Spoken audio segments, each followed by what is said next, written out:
చేస్తారు. ఇప్పుడు ఆ దయ్యంకి ఇంకో దయ్యం వచ్చి దాన్ని కడిసేసి తినేసిద్ది. తినేసి ఒక టైగర్ వచ్చి దాన్ని తినేసిద్ది, దయ్యాన్ని తినేసిద్ది. తర్వాత గోపులమ్మ ఇంకా హాయిగా ఆడుకుంటారు. చికెన్ తీసుకెళ్ళింది దయ్యము? తీసుకెళ్ళరు. చెక్కి ఏం చేస్తుంది? చెక్కిని గుడ్ బై కదా, చెక్కి మా చెక్కి కదా, అందుకనే మా చెక్కి అంటే నేను దయ్యాన్ని కొడతాయి కదా, అందుకనే దయ్యం కంటే నేనంతే భయం కదా దయ్యంకి. నేను ఎందుకంటే దయ్యంకి వాత పడతా కదా, అందుకనే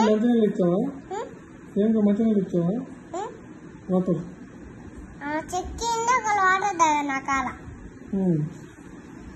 నేను చెక్కి వాటర్ ఇస్తాను ఇందాక తాగారు, అవి తాగి నాకు ఇచ్చారు, నేను తాగా అప్పుడు.